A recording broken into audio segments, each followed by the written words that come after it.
Assalamualaikum warahmatullahi wabarakatuh.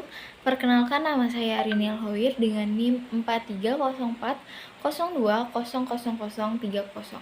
Di sini saya akan menjabarkan sedikit permasalahan dalam dunia pendidikan. Dunia pendidikan yang sakit ini disebabkan karena pendidikan yang seharusnya membuat manusia menjadi manusia, tetapi dalam kenyataannya seringkali tidak begitu. Seringkali pendidikan tidak memanusiakan manusia. Kepribadian manusia cenderung direduksi oleh sistem pendidikan yang ada.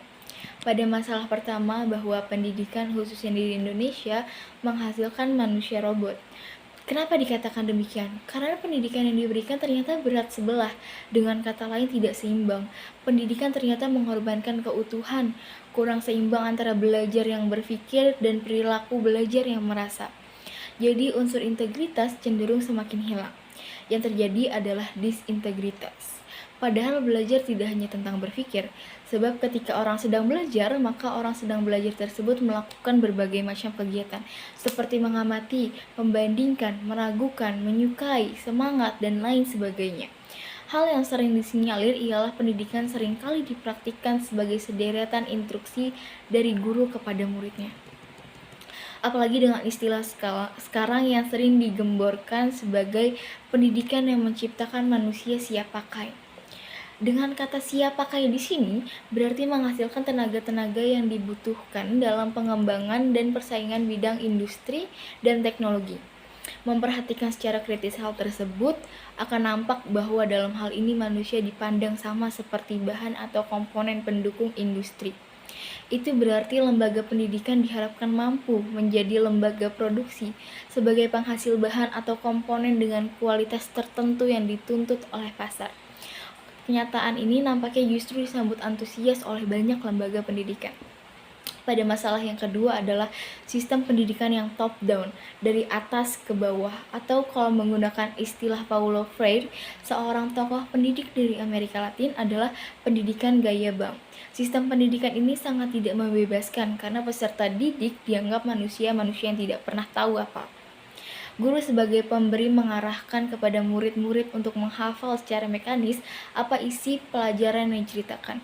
Guru sebagai pengisi dan murid sebagai yang diisi. Otak murid dipandang sebagai safe deposit box, di mana pengetahuan dari guru ditransfer ke dalam otak murid, dan bila sewaktu-waktu diperlukan, pengetahuan tersebut tinggal diambil saja. Murid hanya menampung apa saja yang disampaikan oleh guru. Jadi hubungannya adalah guru sebagai subjek, murid sebagai objek. Model pendidikan ini tidak membebaskan karena sangat menindas murid. Freire mengatakan bahwa dalam pendidikan gaya bank, pengetahuan merupakan sebuah anugerah yang dihibahkan oleh mereka yang menganggap dirinya berpengetahuan kepada mereka yang dianggap tidak mempunyai pengetahuan apa-apa. Pada permasalahan yang ketiga adalah dari model pendidikan yang demikian, maka manusia yang dihasilkan oleh pendidikan ini hanya siap untuk memenuhi kebutuhan zaman, bukan bersikap kritis terhadap zamannya. Secara garis besar, ada dua solusi untuk mengatasi masalah-masalah tersebut. Pada solusi pertama yaitu solusi sistemik, yaitu solusi dengan mengubah sistem-sistem sosial yang berkaitan dengan sistem pendidikan. Seperti diketahui, sistem pendidikan sangat berkaitan dengan sistem ekonomi yang diterapkan.